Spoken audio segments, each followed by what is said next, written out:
Bonjour à tous. Alors, parce que maman l'avait côtoyé, jeune, lors d'un voyage d'entraide en Inde, je lui dédie cette citation de Mère Teresa, qui a dit « La vie est une chance à saisir, une beauté à admirer, une béatitude à savourer. » Maman, c'est une Micheline lancée sur les rails de la vie. C'est une artère de Paris qui afflue d'idées et ne voit... Le son n'est pas très beau et vous lisez un peu vite. Est-ce que D'accord. Maman, c'est une Micheline lancée sur les rails de la vie. C'est une artère de Paris qui afflue d'idées et ne voit aucun sens interdit. C'est une ville à elle toute seule, en effervescence, la veille d'un festival, un bouillonnement d'énergie et de volonté. En 2 mots, une réussite, un succès. Voilà sa vie. J'ai parlé d'elle au présent car elle est toujours aujourd'hui dans chacune de nos réflexions. Pas seulement dans le monde du handicap à proprement parler, mais dans nos situations quotidiennes handicapantes auxquelles nous sommes tous confrontés chaque jour. Elle a défié les lois de la normalité en adoptant 2 enfants et en les élevant avec cœur et amour, sans voir, mais toujours prévoyante. Elle a passé ses diplômes malgré son handicap avec courage et ténacité. Elle les a obtenus, jeunes et moins jeunes, avec mention. Elle a accompagné des personnes grâce à sa psychanalyse et à sa persévérance vers des jours meilleurs.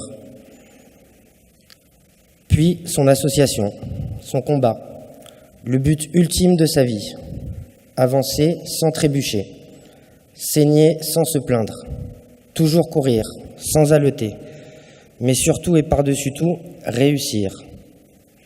Tel est le sens de sa vie. Telle a été sa conduite.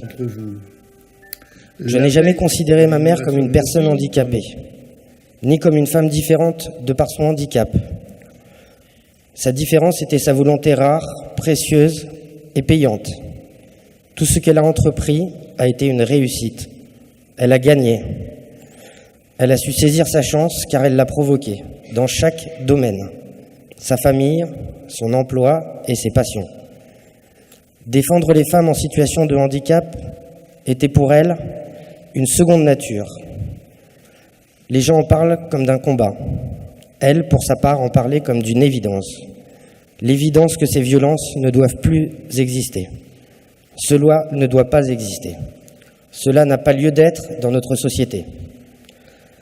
Ces violences faites aux femmes doivent cesser.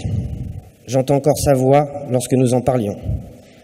Et c'est le constat de cette réalité qui l'a poussé à bâtir cette association.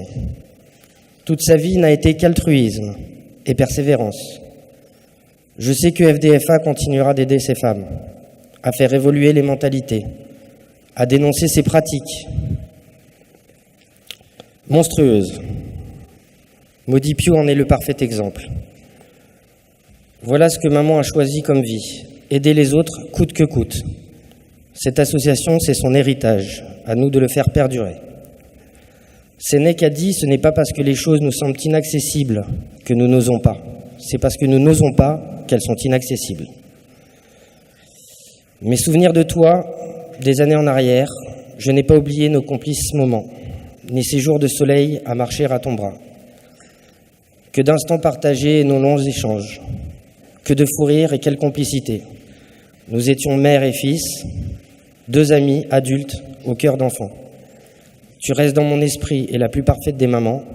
De ces 3 mois passés, je ne fais pas le deuil. J'ai le cœur en sursis et une larme à l'œil. Merci maman.